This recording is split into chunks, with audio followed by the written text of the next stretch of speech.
you said a minute ago, first recruiting class you signed was the best ever, and then the next one was the best ever, and this one is the best ever. Whatever. Yeah. How do you actually feel about? I mean, you're not talking about that. You're talking about. I'm assuming you're talking about sort of the hoopla around it. Yeah, just the hoopla around it, and I don't know, and I'm not, and I hear people on this day, the rankings are stupid, and no one knows.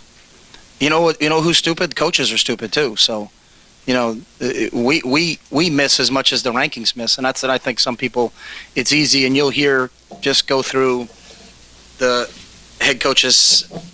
Signing days today and how many guys rip recruiting rankings, and then at the same time they should rip themselves because we make mistakes too. So, you know, it is in the NFL. It's the same thing with the draft. It's an inexact science, you know, and I think how people get caught up in what's ranked as a high class and not a high class is that ultimately the rankings we talk about are the ones that are done at the end of the year after all the bowl games are finally played, and I think that's how we're judged. But you know, and it's nothing against whomever does all the rankings. I mean, it makes for this day and this excitement and this entertainment, and it's fine. But, you know, there are certain kids when I'm being like, wow, that kid's ranked at that, and we just thought he was a lot better. But then there's other kids that we thought this kid's a knockdown, slam dunk, no-brainer, and then he shows up in the summertime, and you're like, that's the same kid? You know, so we make as many mistakes as everybody else. So. Coaches never seem to feel bad about a recruiting class. No, it's a phenomenon. I mean, is that it's true? That fuels it. Too? I agree with you. It fuels the whole thing, George. That's the whole thing. Just like every coach that goes into a kid's house that says, hey, you know, we're the school for you. We are really, really, really average. You know, no one says that. You know, everything is, we're the best school for you. We're the best situation for you. You know, we're all going to win the national championship. And you're like, Coach, you were 4-8 last year. But that was a bad year. But this next year we're going to be. I mean, everybody's going to put their spin on it, and that's the beauty of today is the coaches feed into this phenomenon as much as the recruiting services and the players themselves and everybody. That's what I guess makes it what it is. So. One other question, I'll get out of your hair. But what you had to talk with Eric and some of these other guys about, you know, the question of your future came up a little bit more in the last week than I don't know why.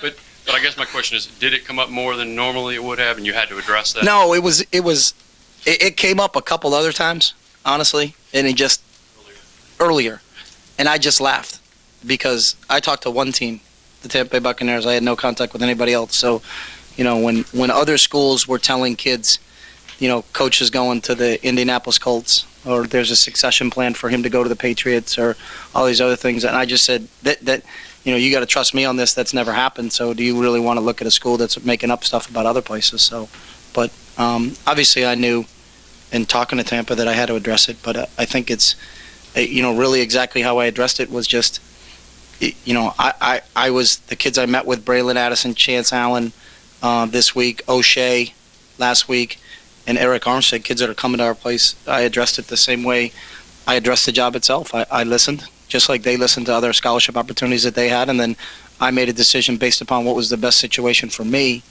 once I had all the information. And then once I had all the information, this is what I decided to do. And I'm not telling you that's what you guys need to do, but I think the process works. I don't know what's right for Eric or O'Shea or Braylon or Chase, but, you know, as long as you're not picking a place because they have really cool uniforms, you know. That's what I'm saying is, it did come up higher in the conversation than it normally would have. It was actually from them. No, I'm sure it was kind of, you know, the elephant in the room, but, you know, so we got around to it. But I don't think, except for one, Chance Allen's mom opened up with it. That was her right off the bat. So we answered it right off the bat. So it's kind of how they did it. So after getting all the information last Sunday, what was the deciding factor or factors for you? There was a lot, but number one, it was the relationships I have with this coaching staff, first and foremost. So I mean, this has become more of almost a national holiday. Do you see a change in the behavior of the Imagine kids? if it was. Do you see a change in the behavior? You guys would get time and a half, by the way. We wish. But do you see a change in the behavior of the kids about how they approach their moment in the sun? And then I was going to, like I say, unrelated, if you had a constructive criticism to make of the recruiting process, how would you change it? I don't think kids have changed. I think, you know, sometimes just their personalities come out. So, you know, a lot of our kids were just signed them and sent them in. Other kids have press conferences. That's fine. I mean, when you coach a team of 105 players, you're going to have different personalities. You know, you're going to have some kids. You guys realize it in when you interview people. You know, there's some guys that you're immediately going to because they're a tremendous quote and very talkative, and there are other kids that, you know, it's like pulling teeth. So I don't think how it works. You know, I think it just every kid kind of gets an opportunity to kind of be themselves.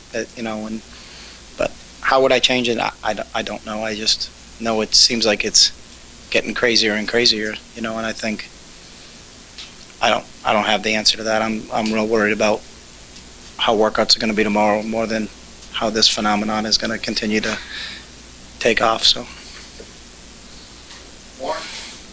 Coach, kind of a little bit about what George was talking about. How much credence do you give to the star ranking of each individual player? 3-star, 4-star, 5-star, and how much do you concentrate on character of a kid? I think I saw a report that one of Urban Meyer's new recruits was arrested yesterday. So character, I think, is, you've said in the past, is real big for you. yeah, it is. We don't get involved in the rankings. You know, we don't recruit a kid because of the rankings. If he happens to be a high-profile kid, then that's okay. If he's not, you know, and there's examples of kids that have come here that weren't high-profile, that were, you know, turned out to be great football players, and everybody can spit them off, just like you can spit off kids that were low draft picks in the NFL or not drafted in the NFL and they had success. So, you know, there's a lot more that makes up a football player than just a YouTube highlight clip. You know, really what his makeup is, how willing is he to work, you know, kind of finding out some of those things that you really have to dig deep on and to get the information that you need necessary to make an assessment of what's this kid going to be like. You know, obviously athletic ability is a component of it. You know, you can have kids that have all the heart in the world, but you know, if you sign an entire class of overachievers, I guarantee your team's going to be really small. You know, because the overachieving nose guard is 6 foot and the overachieving wideout is 5'7", and next thing you know, you're not going to match up physically with the style of play that you have to play at this level. But you know, it's everything. There's not just one thing you can say, hey, this is the formula, and that's why people miss and that's why people hit. You know, I think it depends on, you know, exactly who you get. But, you know, there are guys, and again, going back to it, there are guys that coaches don't know. You know, the best receiver we ever had at the University of New Hampshire, who broke every single one of Jerry Rice's records, we were smart enough to let him walk on.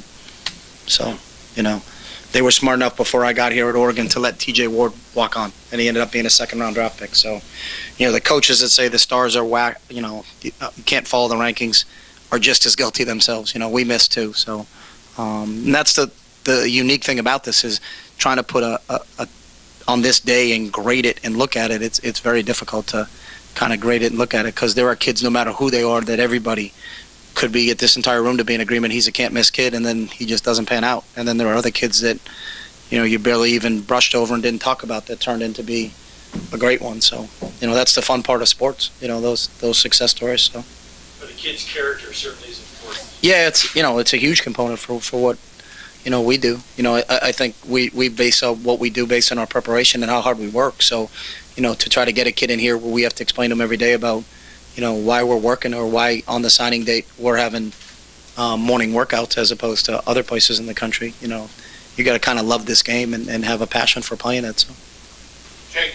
Coach, you mentioned earlier DeAnthony Thomas was a guy and a couple others that you just had to get on the field as a true freshman. Do you see any guy or guys in this class similarly to DeAnthony last year that you think you'll have to find a way to get them on the field right away next year? Right now, no, Jake. It's we didn't make that assessment with DeAnthony until we had him in camp, and we got a chance to see him run around, and it was very evident to us, you know, a couple practices in, what, you know, this kid's special. But so to say right now, you know, him, you don't know until, you know, we'll make that assessment. You know, some of them come here in the spring. You know, we'll get a couple early enrollees. You know, Jake's here already, and then Eric and I think Evan will be here. And then those other kids will roll in here during the summertime. Sometimes you hear a buzz from our current players that are, you know, throw with them in 7-on-7, like, hey, this kid's pretty good. You know, I remember Darren Thomas saying that. I think DeAnthony's pretty good. So I'll say, I'll see how good an evaluator you are, and he was a pretty good evaluator because he was pretty good. So, but none of those assessment on who'll contribute out of this group we'll be able to make until we get to at least fall camp in August and start to see those guys running around a little bit. So.